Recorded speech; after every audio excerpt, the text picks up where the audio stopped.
நீங்கள் பார்த்து கொண்டிருப்பது உங்கள் ஜாஷ்வா டிவி. சகல ஜனங்களுக்கும் நற்செய்தி.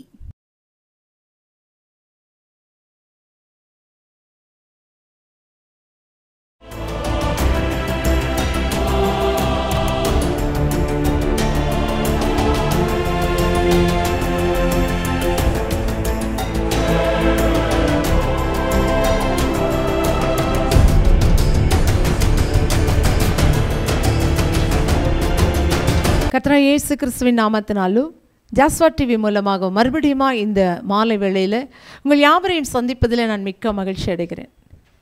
இன்றைக்கி உலகத்தில் என்ன நடந்தாலும் நன்மைக்கு எதுவாய் நடக்கு, ஆண்டவர் என்னை அழைத்திருக்கிறார் என்று நம்மளால் சொல்ல முடியுமா? இன்றைக்கி அநேகர் தேவனை மறுதளிக்கிறாங்க. சோதனை நேரத்தில், உபத்திரவத்தின் நேரத்தில் தேவனை என்ன செய்கிறாங்கன்னா, அவரெல்லாம் தேவனா, அவருக்கு கண் இருக்குதா, அவர் கேட்குறாரா, இல்லை அதெல்லாம் சும்மா அப்படின்னு சொல்கிறாங்க. ஆனால் நன்மை வரும்போது ஆண்டவர் எனக்கு ஏராளமான நன்மை செய்திருக்கிறார், என்னை கொடா கோடியாக ஆசீர்வதித்திருக்கிறார், அவருக்கு கொடா கோடி நன்றி என்று சொல்கிறோம்.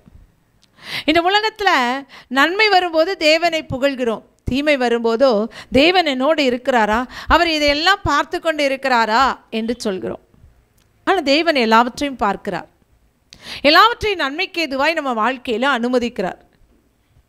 ஒரு அடுத்த உலக நியதி என்னென்னா, நம்ம ஒரு ஸ்கூலில் படிக்கிறோன்னா 7th படிக்கிற நாம் 8th போனால் ஒரு எக்ஸாம் எழுதி தான் ஆகணும். அதே மாதிரி தான் ஆவிக்குரிய வாழ்க்கையிலும் மேலான ஒரு நிலைமைக்கு மாற வேண்டுமானால் நம்ம வாழ்க்கையில் ஒரு பரீட்சை வந்தால்தான், ஒரு விசுவாச சோதனை வந்தால்தான், ஒரு உபத்திரம் வந்தால்தான் மேலான ஒரு நிலைமைக்கு நாம் சொல்ல முடியும். இது யாருக்குமே தெரியாதபடி தான் என்ன செய்கிறோம் என்று சொன்னால், ஏன் இந்த சோதனை, ஏன் இந்த வேதனை, ஏன் இந்த கண்ணீர், ஏன் ஆண்டவர் இருக்கிறாரா, இது நன்மைக்கு எதுவாய் நடக்குது என்று சொல்ல முடியுமா அப்படின்னு சொல்லி நாம் நினைக்கிறோம். வேதம் சொல்கிறது, ரோமர் 8ஆம் அதிகாரம் 28ஆம் வசனம் என்ன சொல்கிறது என்று பார்ப்போமா? அன்றியும் அவருடைய தீர்மானத்தின்படி அழைக்கப்பட்டவர்களாய் தேவனிடத்தில் அன்பு கூறுவவர்களுக்கு சகலமும் நன்மைக்கு ஏதுவாக நடக்கிறது என்று அறிந்திருக்கிறோம். ஆமென், ஹல்லேலூயா. அன்றியும் அவருடைய தீர்மானத்தின்படி தேவனிடத்தில் அன்பு கூறுகிறவர்களுக்கு சகலமும் நன்மைக்கு ஏதுவாய் நடக்கிறது என்று அறிந்திருக்கிறோம். அப்படின்னா என்ன அர்த்தம்? ஏற்கனவே நிறைய பேர் சோதனைக்குள்ளே போய் அவங்கெல்லாம் அது நன்மையாய் மாற பண்ணினதை நாங்கள் பார்த்திருக்கிறோம், அதை அறிந்திருக்கிறோம், அதை கேள்விப்பட்டு இருக்கிறோம். அப்படின்னா கிறிஸ்தவ ஜீவியத்தில் வருகிற எல்லா சோதனைகளும் நன்மைக்கு ஏதுவாய் முடியும். ஆமென், ஹல்லேலூயா. அழைக்கப்பட்டவர்களாய் தேவனிடத்தில் அன்பு கூறுவர்களுக்கு நம்ம எல்லாரும் அழைக்கப்பட்டு இருக்கிறோமா? ஆமென். எப்படி அழைக்கப்பட்டிருக்கிறோம் இதெல்லாம் நமக்கு தெரியணும். ஒவ்வொருவரையும் ஒவ்வொரு விதமாய் தேவன் என்ன செய்திருப்பார், அழைத்திருப்பார் அவருடைய தீர்மானத்தின்படி. எடுத்து வாசிப்போம். எபேசியர் 1ஆம் அதிகாரம் 12ஆம் வசனம். தமது சித்தத்தின் ஆலோசனைக்கு தக்கதாக எல்லாவற்றையும் நடப்பிக்கிற அவருடைய தீர்மானத்தின்படியே நாங்கள் முன்குறிக்கப்பட்டு கிறிஸ்துவுக்குள் அவருடைய சுதந்திரமாகும்படி தெரிந்து கொள்ளப்பட்டோம். ஆமென், ஹல்லேலூயா, ஹல்லேலூயா. அவருடைய ஆலோசனையிலும் அவருடைய சித்தத்தின் படியும், அந்த வசனத்தை திரும்ப வாசிப்போம்.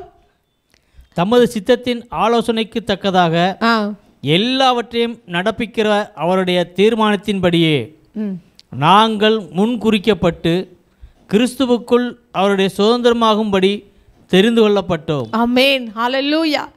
எல்லாவற்றையும் முடிக்கிற தேவன், எல்லாவற்றையும் செய்து முடிக்கிற தேவன் அவருடைய தீர்மானத்தின்படியே அவருக்கு சுதந்திரமாகும்படி நம்ம எல்லாம் என்ன செய்தாரா, தெரிந்து கொண்டாராம். அவரால் செய்ய முடியாத ஒன்றுமே கிடையாது. அவர் தீர்மானத்தின்படி தான் நம்ம எல்லாரும் என்ன செய்திருக்கிறோம், அழைக்கப்பட்டிருக்கிறோம். அடுத்ததாக வாசிப்போம். 2 தீமோத்தேயு 1:12 1:9. 2 தீமோத்தேயு 1:9 அதில் சொல்லப்பட்டிருக்கிறது, நம்ம எப்படி அழைக்கப்பட்டிருக்கிறோம், அவருடைய பரிசுத்த அழைப்பினாலே அழைக்கப்பட்டிருக்கிறோம். ஆமென், ஹல்லேலூயா. அப்போ நம்முடைய அழைப்பு எப்படிப்பட்டது, பரிசுத்தமானது. எடுத்துட்டிங்களா? வாசிங்க 2 தீமோத்தேயு 1:12 1:9. அதன் நிமித்தம் நான் இந்த பாடுகளையும் அனுபவிக்கிறேன். 1:9. அவர் நம்முடைய கிரியைகளின்படி நம்மை ரட்சிக்காமல் தம்முடைய தீர்மானத்தின்படியும் ஆதி காலம் முதல் கிறிஸ்து இயேசுவுக்குள் நமக்கு அருளப்பட்ட கிருபையின்படியும் நம்மை ரட்சித்து பரிசுத்த அழைப்பினாலே அழைத்தார். ஆமென், ஹல்லேலூயா. எப்படி அழைத்திருக்கிறார்னா பரிசுத்த அழைப்பினாலே நம்மை அழைத்திருக்கிறார். அவருடைய கிருபையின்படி, அவருடைய சித்தத்தின்படி, அவருடைய தீர்மானத்தின்படி நம்ம எல்லாரும் எப்படி முன்பே நம்மை முன்குறிக்கப்பட்டிருக்கிறோம். நம்முடைய தாயின் கருவிலே நம்மை பேர் சொல்லி அழைத்திருக்கிறார். அவர் எவனை இழுத்து கொண்டாரோ அவர்கள் எல்லாரும் அவங்ககிட்ட வருவாங்க. அவர் யாரை ரட்சிக்கணும் சித்தமாக இருக்கிறாரோ அவர்களை எல்லாம் ரட்சிப்பார். யாரை சுதந்திரமாக்கணும்னு நினைக்கிறார்களோ அவர்களை எல்லாம் சுதந்திரமாக்க. அதனால தான் அன்றியும் அவருடைய தீர்மானத்தின்படி அழைக்கப்பட்டவர்களாய் தேவனிடத்தில் அன்பு கூறுவர்களுக்கு சகலமும் நன்மைக்கு எதுவாய் நடக்கும். யாருக்கு? தேவனிடத்தில் அன்பு கூறுகிறவர்களுக்கு. ஆபிரகாமை தேவன் அழைத்தார். உன் இனத்தையும் உன் ஜனத்தையும் விட்டு வெளியே வா என்று சொல்லி. அவனும் அன்பு கூர்ந்து தேவனை நம்பி வெளியே வந்தான். ஆண்டவர் அவனை வெறுமையாய் விட்டாரா? விடவே இல்லை. ஆபிரகாமை ஆசீர்வதித்தார். ஒரே ஒரு காரியத்தில் அவனுக்கு என்ன இல்லை, குழந்தை இல்லாதபடி அவன் ஒரு ஆசீர்வாதம் இல்லாதபடி வாழ்ந்து வந்தான். ஆனால் அவதையும் கூட 75வது வயதில் தேவன் சொன்னார், வானத்து நட்சத்திரங்களைப் போல உன் சந்ததியை நான் என்ன செய்வேன்? பெருக பண்ணுவேன், உனக்கு ஒரு குமாரனை கொடுப்பேன் என்று சொன்னார். அந்தபடியே ஒரு குமாரனையும் ஆண்டவர் கொடுத்தார். அப்போதான் அங்கே ஒரு சோதனை வருது. என்ன வருதுன்னா, இந்த குழந்தைய எனக்காக என்ன செய்ய? பலியிடு. இன்னைக்கு நாம இருந்தால் என்ன சொல்லுவோம்? கொடுத்தது மட்டும் இல்லை, அதை கொண்டு வந்து பலியிடுன்னு சொல்கிற இந்த ஆண்டவர் என் மேலே அன்பு வைத்திருக்கிறாரா? இவர் மேலே நான் அன்பு வைத்தது வீணல்லவா? இவரை நேசித்தது நான் வீணல்லவா என்று நாம் சொல்லுவோம். ஆனால் ஆண்டவர் என்ன செய்தார் என்று சொன்னால், அதை நன்மைக்கு எதுவாய் மாற்ற வேண்டும் என்பது அவருடைய திட்டம். என்ன வந்தாலும், நன்மை வந்தாலும் தீமை வந்தாலும் சகலமும் நன்மைக்கு எதுவாய் முடியும். அது நன்மையாக இருக்கலாம், தீமையாக இருக்கலாம். பின்பு பார்ப்பீர்கள், ஆனால் அது நன்மைக்கு எதுவாய் முடியும். நிறைய பக்தர்களை நாம் அந்த விசுவாசத்தில் ஓடின வேதத்தில் உள்ள அநேகரை நாம் பார்ப்போமானால் அவர்கள் வாழ்க்கையில் வந்த எல்லா சோதனையிலும் அவர்கள் சோதிக்கப்பட்ட பின் சுத்த பொன்னாய் மாறினார்கள். தேவனுக்காய் எழுந்து ஜொலித்தார்கள். ஆமென், ஹல்லேலூயா. இந்த ஆபிரகாம் என்ன செய்தான் என்று சொன்னால், ஆண்டவர் சொன்னபடியே தன் பிள்ளையை பலியிட கொண்டு போனான். பலியிட கத்தியை எடுத்தான், கையை ஓங்கினான். ஆண்டவர் என்ன சொன்னார்? பிள்ளையாண்டான் மேல் உன் கையை போடாதே. ஹல்லேலூயா, ஹல்லேலூயா. அதுக்கு முன்னால் அவன் என் தேவனை மிகவும் விசுவாசித்தான். என் ஆண்டவர் நன்மைக்கு ஏதுவாக தான் இதை செய்வார், ஒரு நாள் எனக்கு தீமை செய்ய மாட்டார், என் பிள்ளை அவர் பறித்து கொள்ள மாட்டார். அதனால தான் அவன் தைரியமாக சொன்னான், இது ஏதோ நன்மைக்கு எதுவாக நடக்கு, நான் தேவனிடத்தில் அன்பு கூறுகிறபடியால் என் அன்பு எப்படிப்பட்டது என்று சொல்லி ஒருவேளை தேவன் பரீட்சித்து பார்க்கலாம் என்று சொல்லி அவன் நினைத்திருந்தபடியால் அவன் சொல்கிறான், நானும் பிள்ளையாண்டானும் போய் தொழுது கொண்டு திரும்பி வருவோம். ஆமென், ஹல்லேலூயா. தொழுதுட்டு நான் மட்டும் வருவேன், என் புள்ள வராதுன்னு அவர் சொல்லவே இல்லை. தொழுது கொண்டு நான் திரும்பி வருவேன். மகன் கேட்குறான், அப்பா எல்லாம் கொண்டுட்டு போகிறீங்க, தீவெட்டி கொண்டு போகிறீங்க, விறகு கொண்டு போகிறீங்க, எல்லாம் கொண்டு போகிறீங்க, பலிக்கு ஆடு கொண்டு போகலையே. ஹல்லேலூயா. அவன் சொல்கிறான், கர்த்தர் பார்த்து கொள்வார். ஆமென், ஹல்லேலூயா. இன்னைக்கு நாமும் கூட எல்லா சூழ்நிலைகளிலும் கர்த்தர் இந்த அனுமதியாமல் இந்த சோதனை எனக்கு வரல, இந்த காரியம் என் வாழ்க்கையில் சம்பவிக்கல, இது நன்மைக்கு ஏதுவாய் முடியும் என்று சொல்லி நாம் சொல்வோமானால் நம்முடைய வாழ்க்கையில் நன்மைக்கு ஏதுவான காரியத்தை கர்த்தர் செய்து முடிப்பார். ஹல்லேலூயா. அதனால தான் அவர் சொல்றாரு, எல்லாமே நன்மைக்கு ஏதுவாக முடிந்தது என்று சொல்லி நாம் அறிந்திருக்கிறோம். தெரியும்ல, ஆபிரகாம் ஈசாக்கை பலியிட போன போது ஈசாக்கு பலியிடப்படவில்லை, அவனுக்காக ஒரு ஆட்டுக்குட்டி அங்கே பலியிடப்பட்டது என்று சொல்லி. ஆமென், ஹல்லேலூயா. இப்போ என்ன தெரியுமா நன்மைக்கு எதுவாக நடந்தது? இவன் விசுவாசத்தின் தகப்பன் என்பதை இந்நாள் வரை சொல்லும் அளவுக்கு அவனுடைய வாழ்க்கையில் ஒரு நன்மை நடந்தது. ஆமென், ஹல்லேலூயா. அவமானப்படுறீங்களா? நிந்திக்கப்படுறீங்களா? இயேசு கிறிஸ்துவின் நாமத்தின் நிமித்தம் நான் ஆண்டவரை தான் சொன்னேன், இயேசு நல்லவர் என்று சொன்னேன், ஆனால் எத்தனை அவமானம் தெரியுமா? நான் ஜெபிக்கத்தான் செய்கிறேன், வேதத்தை எடுத்துக்கொண்டு ஆலயத்துக்கு செல்கிறேன், ஊழியம் செய்கிறேன், என் வாழ்க்கையில் வருகிற அவமான நிந்தைக்கு அளவே இல்லை என்று சொல்றீங்களா? உங்க வாழ்க்கையில் தேவன் அதை நன்மையாய் மாற பண்ண போகிறார். ஆமென், ஹல்லேலூயா. யோசேப்பை எடுத்து பார்ப்போமானால் யோசேப்புடைய வாழ்க்கையில் தேவனுடைய திட்டம் ஒன்று இருந்தது.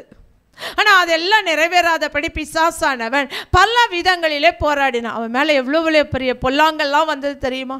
அவனுடைய சகோதரர்கள் விற்று போட்டார்கள். விற்று போட்டது மாத்திரம் அல்ல, அவனுடைய பரிசுத்தத்துக்கு விரோதமாய் குற்றம் சாட்டப்பட்டான். அவன் சொன்னது என்ன தெரியுமா? தேவனுக்கு விரோதமாய் இத்தனை பெரிய பொல்லாங்கை நான் செய்ய மாட்டேன் என்று சொன்னானா, அவனுடைய பரிசுத்தத்துக்கு விரோதமாய் அவன் நிந்தையாய் அவமானப்படுத்தப்பட்டான். ஆனாலும் கூட அவன் தேவனை விடவில்லை. சிறைச்சாலையில் அவர்களை நம்பி என் போன உடனே அந்த பானபாத்திரக்காரனிடத்தில் சொன்னான், என்னை விடுவித்து விட ராஜாவினிடத்தில் பேசுன்னு. அவனோ மறந்து போனான். மறக்கப்பட்ட ஒரு சூழ்நிலை. உங்கள் வாழ்க்கையில் இன்னைக்கு நிறைய சூழ்நிலைகள் இருக்கலாம். நான் பழி சுமத்தப்படுகிற ஒரு சூழ்நிலை, தூக்கி எறியப்படுகிற ஒரு சூழ்நிலை, விற்கப்படுகிற ஒரு சூழ்நிலை, மறக்கப்படுகிற ஒரு சூழ்நிலை என் வாழ்க்கையில் காணப்படுகிறது என்று சொல்லலாம். ஆனால் ஒரு நாள் வருங்க, ஒரு நாள் வரும். ஆதியாகமம் 50:20 சொல்லப்பட்டது போல அவர்கள் தீமை செய்ய நினைத்தார்கள், தேவனோ அதை நன்மையாய் மாற பண்ணினார். நன்மைக்கேதுவாய் நடத்துகிற தேவன் நம்முடைய தேவன். நன்மையாய் முடிய பண்ணுகிற தேவன் நம்முடைய தேவன். ஒரு நாள் தீமையாய் முடிய பண்ண மாட்டார். அது தீமையை போல தோன்றினாலோ அதை நன்மையாய் மாற பண்ணுகிற தேவன் நம்மோடு கூட இருக்கிறார். எல்லோருடைய வாழ்க்கையிலுமே ஒரு உயர்வு வரும் பொழுது அதற்கு முன்பாக சில பாடுகள் வரும். ஏன் வருதுன்னா, இந்த உயர்வை நோக்கி நான் போவதற்கு முன்பாக ஒரு பரீட்சை எழுதுகிறோம். ஹல்லேலூயா. இந்த பரீட்சையில் நான் வெற்றி பெறுவேனா தோல்வி அடைவேனா என்பது பிசாசு வேடிக்கை பார்த்து கொண்டிருக்கிறான். ஆண்டவரோ நமக்கு பலமுள்ளவராய் நம்மோடு கூட இருந்து அதை வெற்றி அடைய செய்கிறார். ஹல்லேலூயா. எங்களுடைய வாழ்க்கையிலும் கூட இந்த டிவிக்கு முன்னால் வருவதற்கு முன்பாய் பயங்கரமான ஒரு போராட்டத்திற்குள்ளே நாங்கள் கடந்து போனோம். அவமானப்படுத்தப்பட்டோம், நிந்திக்கப்பட்டோம். ஆனால் தேவன் எங்களை கைவிடவில்லை. தேவன் எங்களை விடுவித்தார். எங்களை உயர்த்துவதற்காகவே அத்தனை பெரிய சோதனை எங்கள் வாழ்க்கையில் அனுமதித்தார். நன்றி செலுத்துகிறேன் என் ஆண்டவருக்கு. என் ஆண்டவருக்கு நாங்கள் நன்றி செலுத்துகிறோம். ஏனால் நன்மைக்கு ஏதுவாய் மாறவே சில காரியங்களிலே நம்மை அனுமதிக்கிறார். அந்த சூழ்நிலையில் நாம் ஆண்டவரை பற்றி கொள்கிறோமா இல்லை ஆண்டவரை விட்டு தூரம் போகிறோமா என்று பார்ப்பதுதான் பிசாசனுடைய வேலை. ஆனால் ஆண்டவரோ என்ன செய்வார் என்று சொன்னார், என் பிள்ளை ஒரு நாள் என்னை விட்டு விலகாது, என்னோடு இசைந்து கொள்ளும், என்னோடு சேர்ந்து கொள்ளும், என்னையே நம்பி வரும் என்று சொல்லி ஆண்டவர் திட்டமாய் நிற்பார். ஹல்லேலூயா, ஹல்லேலூயா. தேவன் சோதனையில் நின்று பிடிக்க நமக்கு கிருபை தருவார். சோதனையில் ஜெயமெடுக்க நமக்கு கிருபை தருவார். சோதிக்கப்படும் பொழுது அந்த சோதனையில் நம்மை விட்டு விட்டு வேடிக்கை பார்க்கிற தேவனை நாம் ஆராதிக்கவில்லை. அவருடைய தீர்மானத்தின்படி அழைக்கப்பட்ட நம்முடைய வாழ்க்கையில் வருகிற எல்லா சோதனையும் சகலமும் நன்மைக்கு ஏதுவாய் மாறுமே அன்றி ஒரு நாள் அது தீமையாய் மாறாது. இஸ்ரவேல் ஜனங்கள் எகிப்தில் பலவிதமான பாடுகளை அனுபவித்தார்கள், உபத்திரவத்தை அனுபவித்தார்கள். ஆனால் அவர்களுக்கென்று கர்த்தர் ஒரு கானானை ஆயத்தப்படுத்தி வைத்திருந்தார். அதனால்தான் அந்த பாடுகள் மத்தியிலோ உபத்திரவத்தின் மத்தியிலோ அவர்கள் கூக்குரலிடத்தக்கதாய் அவர்களை நடத்தினார். ஆண்டவர் கைவிட்டாரா? ஆண்டவர் ஒரு நாளும் கைவிடவே இல்லை. மோசே என்னும் இரட்சகனை அனுப்பி அந்த பாடுகளிலிருந்து அவர்களை வெளியே கொண்டு வந்தார். இன்றைக்கு நான் பாடுபடுகிறேன், நான் அவமானப்படுத்தப்படுகிறேன், நான் நிந்திக்கப்படுகிறேன் என்று சொல்கிறாயோ? இயேசு என்று சொல்லி நான் பல மணி நேரங்கள் என் அறையை பூட்டிக்கொண்டு நான் ஜெபித்திருக்கிறேன். வேறொரு தவறு நான் செய்யவில்லை. என் வாழ்க்கையில் நான் அவமானத்தின் மேல் அவமானத்தை அடைகிறேன். கர்த்தருக்காக வாழ்ந்தேன். ஆனால் இன்னைக்கு நான் சோதிக்கப்பட்டு என்கிட்ட நன்மையே இல்லை, என்னை தேவன் அழைத்தாரா என்று சொல்லி பலர் கேலி செய்கிற அளவிற்கு நான் இருக்கிறேன் என்று நீங்கள் சொல்கிறீங்களா? அது சகலமும் நன்மைக்கு எதுவாய் மாறும். தானியேல் வாழ்க்கையில் போல அவன் என்ன செய்தான் தெரியுமா? 3 வேளை ஜெபித்தான். அதுதான் குற்றம், வேறு ஒன்றுமில்லை. ஆனால் தேவன் அதை நன்மையாக மாற பண்ணினார். அவனை அழிக்க நினைத்தார்கள். தேவனோ அந்த சிங்க கபில போட்ட போதிலோ அந்த சிங்கங்களின் வாயை கட்டி அந்த சிங்கங்கள் அவனை கடித்து கொதராதபடி அவனை பாதுகாத்தார். சிங்கங்களின் வாயை கட்டின தேவன் நம்முடைய தேவன். இன்னைக்கு உங்களுக்கு விரோதமாய் அநேகர் பேசலாம், அநேகர் நிந்திக்கலாம், அநேகர் உங்களை நெருக்கலாம், கடித்து குதறுவதை போல பேசலாம், குத்தி அப்படியே புண்ணாக்குவதை போல ரணமாக்குவதை போல உங்களை பேசலாம். எல்லாம் தேவனுடைய சித்தம். அதையெல்லாம் நன்மைக்கு ஏதுவாய் மாற பண்ணுவார். ஹல்லேலூயா, ஹல்லேலூயா. யார் உங்களை அப்படி பேசினார்களோ அவர்களே புகழத்தக்கதாய் எந்த இடத்துல நீங்கள் தலை குனிந்தீர்களோ அதே இடத்துல தலை நிமிரத்தக்கதாய் நடத்துகிற நல்ல தேவனை நாம் ஆராதிக்கிறோம். சகலமும் நன்மைக்கு ஏதுவாய் முடிய பண்ணுகிற நல்ல தேவன் அவர். அவர் ஒரு நாள் நம்மை வெட்கப்படுத்தவே மாட்டார். யோபுடைய வாழ்க்கையை நீங்கள் பார்ப்பீர்கள். ஆனால் அவனுடைய வாழ்க்கையில் எல்லாவற்றையும் இழந்து போனான். எல்லா சூழ்நிலையும் மாறியது. ஆனால் தேவன் அவனோடு கூட இருந்தார். அவன் சொன்னான், என் மீட்பர் உயிரோடு கூட இருக்கிறார். அவன் மறுதளிக்கவும் இல்லை, தேவனை விட்டு விலகவும் இல்லை. எல்லாம் நன்மைக்கு ஏதுவாய் நடக்கிறது என்று சொல்லி தேவனை மாத்திரம் நோக்கி பார்த்தான். அதனால் அவனுடைய வாழ்க்கையில் தேவன் இரட்டிப்பான நன்மைகளை கொடுத்தார். ஏன் நம்ம வாழ்க்கையில் சோதனை வருதுன்னா, நாம் இரட்டிப்பான நன்மைகளை பெற வேண்டும். நான் எல்லாவற்றையும் இழந்து விட்டேன், கடனில் நான் மூழ்கி விட்டேன், இனி என் இடத்துல எப்படி பார்த்தாலும் ஒரு பைசா கூட இல்லை, நான் மூழ்கி போயிருக்கிறேன், வருமானமே இல்லை, அடுத்த வேளை சாப்பாட்டுக்கு என்ன செய்வேன், அடுத்த வேளை இந்த காரியத்தை நான் எப்படி செய்வேன், என் பிள்ளையுடைய பீஸ் நான் எப்படி கட்டுவேன், என் பிள்ளையுடைய திருமணத்தை நான் எப்படி நடத்துவேன் என்று சொல்லி கலங்குறீங்களா? கர்த்தரிடத்தில், ஆண்டவரே நீ சகலத்தையும் நன்மைக்கு எதுவாய் முடிய பண்ணுகிறவர் என்று சொல்லி நான் அறிந்திருக்கிறோம் அல்லவா? வேதத்தில் நீங்கள் அப்படிப்பட்ட அதிசயங்களையும் அற்புதங்களையும் செய்த தேவன் அல்லவா? என் வாழ்க்கையில் இதை நன்மையாக மாற பண்ணும் என்று சொல்லி ஆண்டவர் சமூகத்தில் உங்களை ஒப்புக் கொடுக்கும் பொழுது ஆண்டவர் நன்மையாக மாற பண்ணுவார். ஒரு ஊழியக்காரர், அவருடைய மனைவி, அந்த ஊழியக்காரர் மரித்து போன சூழ்நிலை, அந்த வீட்டில் இருந்ததெல்லாம் கடன். ஆனால் தேவன் தீர்க்கதரிசியை அனுப்பி அந்த வீட்டில் உள்ள எல்லா பாத்திரங்களையும் எண்ணெயால் நிரப்பி அதை விற்று கடனை அடைக்க வைத்தார். அந்த ஊழியக்காரர் நிமித்தம் அந்த குடும்பத்தை ஆசீர்வதித்தார் அல்லவா? அந்த குடும்பத்தை அப்படியே விட்டுவிடவில்லையே. வேதத்தில் இப்படி எத்தனை காரியங்களை நாம் பார்க்கலாம். சகலமும் நன்மைக்கு எதுவாக தான் நடக்கும். அவருடைய நாம மகிமைக்கென்றுதான் நம்ம இத்தனை பாடுகளுக்குள்ளாய் கர்த்தர் கொண்டு போகிறாரே தவிர நம்மை கைவிடுவதற்கு அல்ல. ஹல்லேலூயா! தேவன் நல்லவர். அவர் நன்மைக்கு ஏதுவாய் சகலத்தையும் முடிய பண்ணுவார். உங்கள் வாழ்க்கையிலோ இன்றைக்கு நடக்கிற ஒவ்வொரு பிரச்சனைகளையும் நீங்கள் பார்க்கும் பொழுது அதை நன்மைக்கு ஏதுவாய் முடிய பண்ணுகிற தேவன் அவர் என்பதை நாம் அறிந்து கொள்ள வேண்டும். எங்களுடைய ஊரில் ஒரு சகோதரிக்கு 5 பெண்கள், 5 பெண் பிள்ளைகளை வைத்து கொண்டு அவர்கள் என்ன செய்வார்கள்? கணவர் இளம் வயதிலேயே, மூத்த மகள் எனக்கு ஞாபகம் இருக்குது, 10th படித்து கொண்டிருந்தாள், மரித்து போனார். மரித்து போன இந்த சூழ்நிலையில் அந்த குடும்பம் அவ்வளவுதான். 5 பெண்களை வைத்து எப்படி இந்த குடும்பம் முன்னேறும் என்று சொல்லி எல்லாரும் ஆச்சரியப்பட்டு பார்க்கும் பொழுது அந்த சகோதரியோ, கர்த்தர் இதை நன்மைக்கு எதுவாக என் வாழ்க்கையில் அனுமதித்தார் என்று சொல்லி கர்த்தருடைய சமூகத்தில் தன்னை ஒப்பு கொடுத்த பொழுது இன்று 3 பெண் பிள்ளைகள் நல்ல ஒரு சுகமான வாழ்க்கை வாழ்கிறார்கள். கர்த்தர் அவர்களை உயர்த்தி இருக்கிறார்.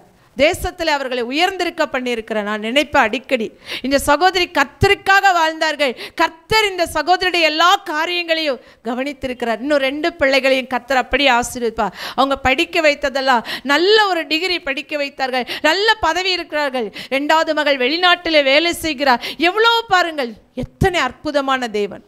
அன்னைக்கு நினச்சிருப்பாங்க எல்லாம், இவ தேவனிடத்தில் அன்பு கூறி எல்லாத்தையும் இழந்துட்டா, இந்த 5 பிள்ளைகளை வச்சு இவ எப்படி வாழ்க்கை நடத்துவா, இவ வாழ்க்கையில் இனி அவ்வளோதான், எல்லாம் முடிந்தது என்று சொல்லி எத்தனை பேர் அவர்களை கேலியாக பார்த்திருப்பார்கள். எத்தனை பேர் ஆண்டவர் அவர்களை இவ்வளவு தூரம் வளருவார்கள் என்று நினைக்காதபடி இருந்திருப்பார்கள். நிந்தையாக, அவமானமாக, புறக்கணிக்கப்பட்டு. நினைப்பேன் அடிக்கடி, கொஞ்சம் பாடுகள் இருந்தாலே யார் வீட்லையாவது நம்ம போய் ஒரு நேரத்துக்கு 2வது ஒரு முறை நம்ம போயிட்டோன்னா என்ன செய்வாங்கன்னா, அப்புறம் வாங்க நாங்கள் வெளியே போகிறோம் அப்படின்னு சொல்லிடுவாங்க. இப்படிப்பட்ட சூழ்நிலையில் அந்த சகோதரி எத்தனை இடத்துல தலை குனிந்து கர்த்தருடைய சமூகத்தை மாத்திரம் பார்த்திருப்பார்கள். அதனால தான் இந்த உயர்வு என்று சொல்லி நான் அடிக்கடி தேவனை துதிப்பேன். தேவன் ஒரு காரியத்தை உங்கள் வாழ்க்கையில் அனுமதிக்கிறார் என்று சொன்னால் அது நன்மைக்கு எதுவாய் முடிய பண்ணுவாரே அல்லாமல் வேறு ஒரு தீமையும் உங்களை தொடராது. கர்த்தர் இத்தனை சாட்சிகளை நம் முன்னால் வைத்திருக்கிறபடியால் நாம் தைரியமாக சொல்லலாம், அன்றையும் அவருடைய தீர்மானத்தின்படி அழைக்கப்பட்டவர்களாய் தேவனிடத்தில் அன்பு கூறுவர்களுக்கு சகலமும் எப்படி நடக்கும்? நன்மைக்கு எதுவாய் நடக்கும். இன்னைக்கு உங்கள் வாழ்க்கையிலும் ஆண்டவர் நன்மைக்கு எதுவான காரியத்தை செய்ய விரும்புகிறார். என் வாழ்க்கையில் எல்லாமே தோற்றுப்போன ஒரு சூழ்நிலை நான் இருக்கிறேன் என்று சொல்லி இந்த டிவி நிகழ்ச்சியை நீங்கள் பார்ப்பீர்களானால் ஆண்டவர் சொல்கிறார், உங்களோடு தான் இனி நன்மைக்கு எதுவான காரியங்களை நீ காணப்போகிறாய். நீ என்னை விசுவாசிக்கிறபடியா, என்னை நம்பி இருக்கிறபடியா உன் வாழ்க்கையில் இன்னைக்கு நன்மைக்கு எதுவான காரியம் நடக்கும் என்று கர்த்தர் சொல்கிறார். உங்கள் வாழ்க்கையில் நடக்கிற ஒவ்வொரு பரீட்சையை நீங்கள் பார்க்கும் பொழுது ஐயோ சோதனை மேல் சோதனை, உபத்திரவத்தின் மேல் உபத்திரவு, எந்த அளவு நீங்கள் உபத்திரவப்படுகிறீர்களோ அதே அளவுக்கு இரட்டிப்பாய் தேவன் உங்களை ஆசீர்வதிக்கிற தேவன். உங்கள் வாழ்க்கையில் நடக்கிற எல்லா தீமையும் ஆண்டவர் நன்மையாய் மாற பண்ணுவார். அந்த தேவனை இந்த வேளையில் நாம் நோக்கி பார்ப்போமா? ஹல்லேலூயா. ஹல்லேலூயா.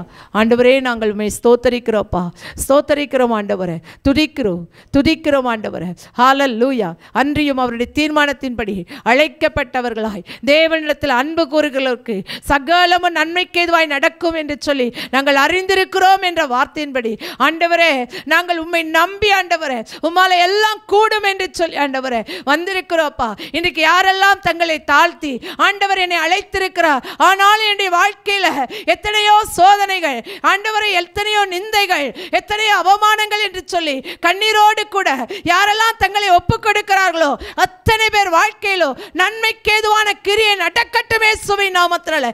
தீமையான எல்லாவற்றையும் அவர்கள் வீட்டை விட்டு நீர் அப்புறப்படுத்தி போடும் ஆண்டவரே.